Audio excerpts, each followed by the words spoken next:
Good evening friends. இன்றைக்கி முட்டை ஓடு கரைசல் பண்ணுறது செய்முறை செஞ்சு காமிக்கிறேன். ஏற்கனவே முட்டை ஓடு கரைசல் பற்றி சொல்லியிருந்தேன் இன்னொரு வீடியோவில். இன்றைக்கி மேக்கிங் வீடியோ பார்க்கலாம். இது நான் சேரித்து வச்சுருக்கேங்க. முட்டை எல்லாம் எடுத்து வச்சுருக்கேன். இது கொஞ்சம் நாளாக சேர்த்து வச்சுருக்கேன். அப்படியே காய வச்சு வச்சுருக்கேன். இதை வந்து நல்லா தூள் பண்ணிக்கிறோம். இது சில வந்து நல்லா காய வச்சு மிக்சியில் போட்டு அந்த பொடி கூட பண்ணுவாங்க. நான் ஜஸ்ட் இதை ஒரு குச்சி வச்சு பிரேக் பண்ணுவேன். இல்லை கையை வச்சு இப்படி உடச்சாலே உடஞ்சிட போகுது. நல்லா தூள் பண்ணிவிட்டு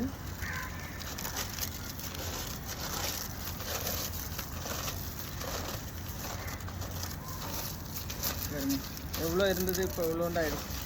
நல்லா நம்ம ஒரு மற்ற வச்சுக்கிட்டு இல்லைன்னா பூரி உருட்டுற கட்டை அதை வச்சு கூட இது பண்ணலாம். இல்லைன்னா ரொம்ப நைஸாக வேணும்னா நம்ம மிக்சியில் கூட பொடி பண்ணிக்கலாம்.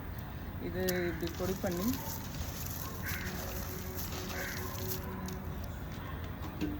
இது மாதிரி ஒரு கண்டெய்னரில் போட்டு நம்ம இது ஸ்ட்ரெயிட்டாக கூட கொடுக்கலாங்க. ஆனால் அது இதோட சத்து வந்து மண்ணுக்கு செடிக்கு கிடைக்கிறதுக்கு கொஞ்சம் லேட் ஆகும். அதனால் நம்ம இது கூட வினிகர் கலக்க போகிறோம். கலந்து ஒரு 2 நாள் வச்சுருந்து அதுக்கப்புறம் நம்ம தண்ணியில் கலந்து செடிகளுக்கு கொடுத்தோம்னா உடனே கால்சியம் கிடைக்கும்.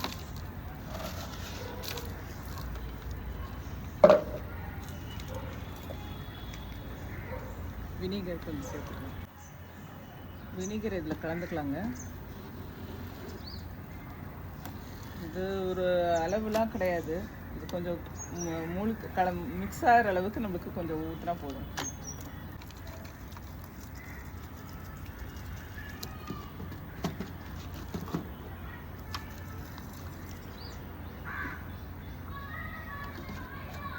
ஆல்மோஸ்ட் பாதிக்கு மேலே ஊற்றிட்டேங்க. ஏன்னா அப்போ தான் அது மூழ்கிற மாதிரி இருக்குது.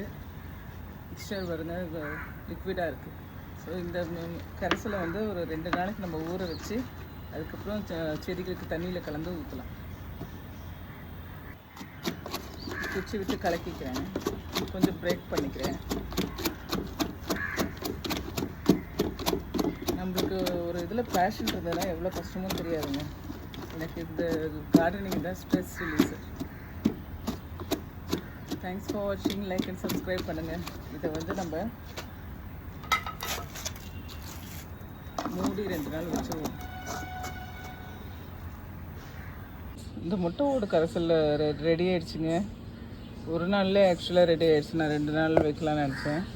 இப்போ இந்த லிக்விடை தண்ணியில் கலந்து செடிக்கு அடிச்சுட்டு இந்த பீசஸ் எல்லாம் நம்ம செடிக்கு ஒவ்வொரு செடிக்கும் கொஞ்சம் கொஞ்சம் போடலாம். வாங்க.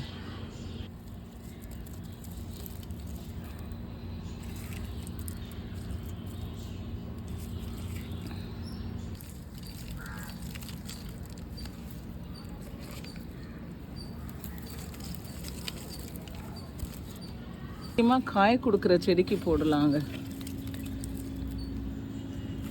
இது தக்காளி செடி, இதுக்கு கொஞ்சம் போடலாம்.